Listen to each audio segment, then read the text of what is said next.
ಕರ್ನಾಟಕ ಸರ್ಕಾರದ ಮಹತ್ವಾಕಾಂಕ್ಷೆಯ ಉಚಿತ ವಿದ್ಯುತ್ ಯೋಜನೆಗಳಲ್ಲಿ ಒಂದಾದ ಗೃಹಜ್ಯೋತಿ ಯೋಜನೆಯ ಫಲಾನುಭವಿಗಳಿಗೆ ಇಂಧನ ಇಲಾಖೆಯು ಮಹತ್ವದ ಸೂಚನೆಯೊಂದನ್ನು ನೀಡಿದೆ. ಅರ್ಹ ನಾಗರಿಕರಿಗೆ ಮಾತ್ರ ಈ ಸೌಲಭ್ಯ ದೊರೆಯುವಂತೆ ಮಾಡುವ ಉದ್ದೇಶದಿಂದ ರಾಜ್ಯಾದ್ಯಂತ ಜುಲೈ 1ರಿಂದಲೇ ಮನೆ ಮನೆಗೆ ತೆರಳಿ ಫಲಾನುಭವಿಗಳ ವಿವರಗಳನ್ನು ಪರಿಶೀಲಿಸುವ ಪ್ರಕ್ರಿಯೆಯು ಪ್ರಗತಿಯಲ್ಲಿದೆ. ಈ ವಿಶೇಷ ಮರುಪರಿಶೀಲನಾ ಪ್ರಕ್ರಿಯೆಗೆ ಒಳಪಟ್ಟು ತಮ್ಮ ದಾಖಲೆಗಳನ್ನು ಅಧಿಕಾರಿಗಳಿಗೆ ಒದಗಿಸಲು ಆಗಸ್ಟ್ 31 ಕೊನೆಯ ದಿನಾಂಕವಾಗಿರುತ್ತದೆ ಎಂದು ಪ್ರಕಟಣೆಯಲ್ಲಿ ಸ್ಪಷ್ಟಪಡಿಸಲಾಗಿದೆ. ಇದಕ್ಕಾಗಿ ಫಲಾನುಭವಿಗಳು ತಮ್ಮ ಆಧಾರ್ ಕಾರ್ಡ್, ಇತ್ತೀಚಿನ ಪಾಸ್ಪೋರ್ಟ್ ಅಳತೆಯ ಭಾವಚಿತ್ರ, ವೋಟರ್ ಐಡಿ, ಪಡಿತರ ಚೀಟಿ, ಪ್ಯಾನ್ ಕಾರ್ಡ್ ಹಾಗೂ ಬಾಡಿಗೆದಾರರಾಗಿದ್ದರೆ ಬಾಡಿಗೆ ಕರಾರು ಪತ್ರವನ್ನು ಸಿದ್ಧವಾಗಿಟ್ಟುಕೊಳ್ಳಬೇಕು. ಸ್ಥಳಕ್ಕೆ ಭೇಟಿ ನೀಡುವ ಸಿಬ್ಬಂದಿಯು ಮೊಬೈಲ್ ಆ್ಯಪ್ ಮೂಲಕ ಈ ದಾಖಲೆಗಳನ್ನು ಪರಿಶೀಲಿಸಲಿದ್ದಾರೆ.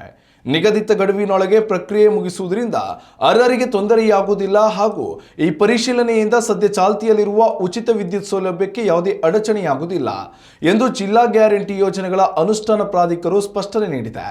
ಈ ಆಡಳಿತಾತ್ಮಕ ಪ್ರಕ್ರಿಯೆಯು ಸಂಪೂರ್ಣವಾಗಿ ಉಚಿತವಾಗಿದ್ದು ಗ್ರಾಹಕರು ಯಾವುದೇ ರೀತಿಯ ಹಣ ಪಾವತಿಸುವ ಅಗತ್ಯವಿರುವುದಿಲ್ಲ. ಒಂದು ವೇಳೆ ಗೃಹಜ್ಯೋತಿ ಯೋಜನೆಯ ಫಲಾನುಭವಿಯಾಗಲು ವಿಫಲರಾದಲ್ಲಿ ಮೊದಲಿನಂತೆ ಅವರು ಮಾಸಿಕ ವಿದ್ಯುತ್ ಬಿಲ್ ಪಾವತಿ ಮಾಡಬೇಕಾಗುತ್ತದೆ ಎಂದು ಇಂಧನ ಇಲಾಖೆ ಸೂಚನೆ ನೀಡಿದೆ. ಉತ್ತಮ ಸಂಸ್ಕಾರಯುತ ಶಿಕ್ಷಣದೊಂದಿಗೆ VSS English medium CBSE school Udupi Muddur. ನರ್ಸರಿಯಿಂದ 10ನೇ ತರಗತಿವರೆಗೆ ಶಿಕ್ಷಣದ ಜೊತೆಗೆ 5ರಿಂದ 10ನೇ ತರಗತಿವರೆಗಿನ ವಿದ್ಯಾರ್ಥಿನಿಯರಿಗೆ ಉತ್ತಮ ಹಾಸ್ಟೆಲ್ ಸೌಲಭ್ಯವೂ ಇದೆ. ನಿಮ್ಮ ಮಕ್ಕಳ ಪ್ರವೇಶಾತಿಗಾಗಿ ಈ ಸಂಖ್ಯೆಗೆ ಕರೆ ಮಾಡಿ.